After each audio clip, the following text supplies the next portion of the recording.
country that we really didn't have the kind of access to that I would have thought. I was surprised. I think it's why the deal never got done before. It was, they've been working on this deal for 25 years.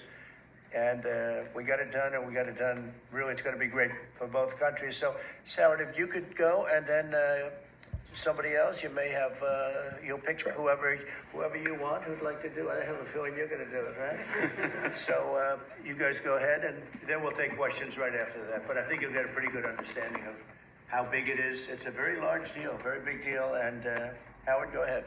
So the UK is the 6th largest economy in the world and the 4th largest that we export to, right? So it's a huge market, a top 10 market. If you remember Liberation Day, they were at 10% because we have balanced trade with the UK, right? They say they have a surplus, but of course that counts gold bullion, which is, so let's just call it balanced trade. So how do you open up a market in balanced trade? People think it's impossible. They've always thought it was impossible until President Trump came on the scene and changed the way things work. So here's what we've got. We've opened up new market access, ethanol, beef, machinery, all the agricultural products. They've agreed to open their markets, and that will add $5 billion of opportunity to American exporters. So the question is, why would they do that now? Because they've never done it before. And we still have our 10% tariff on, which will produce $6 billion of revenue for the United States. So the idea was, how do they keep their jobs, protect their economy, and do the best for their people while opening the market for us?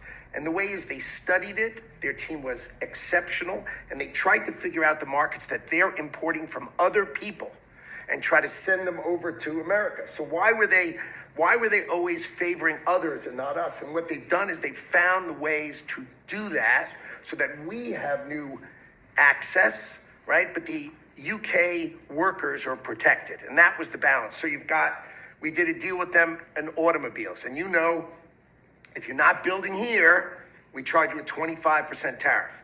But the president, and by the way, I want to make this clear, while Jameson and I worked hard, this was the president's deal. And people think, oh, that's not the way it works. If you got to sit next to him, I have the best deal maker to my left.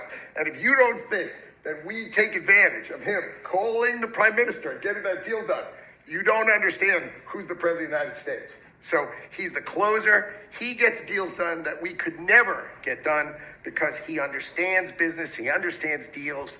And that's why we're here today. So he agreed they could send 100,000 cars into America and only pay a 10% tariff. And that protects their car industry. And remember, we do 16 million cars a year. So this is only like 0.6%. But for the UK auto people, this is tens of thousands of jobs that the president agreed that he would protect for them. So he made that deal. Right? Then steel and aluminum, right? Their steel business has been destroyed like everybody else has been destroyed by people dumping steel into their markets. And British Steel had announced it was closing down. So the British government, as part of this deal, nationalized British Steel, and they're going to match the kinds of models we do. They'll put tariffs on, they'll put quotas on. They want to do it with America so they can be part of the resurgence of steel and aluminum in America. And that saves them, again, thousands and thousands of jobs. So if you go step by step, aero and commercial planes, they sell Rolls-Royce engines to Boeing. We've agreed to let Rolls-Royce engines and those kind of plane parts to come over tariff-free. And what you're going to hear today is there's going to be an announcement in the UK that they are buying $10 billion worth of Boeing planes later today. But I'm going to let the name of the airline announce it because that's theirs to do it. Part of this deal was always to do it together and to do it strong. And you can see the numbers on this board. Everything about this board works exceptionally well for the United States of America. It lays out the plan that you can work with us in autos. You can work with us with aero and commercial. You can work with us in pharmaceuticals if you have a supply chain that is secure and protected in national security. So we feel really good about the deal.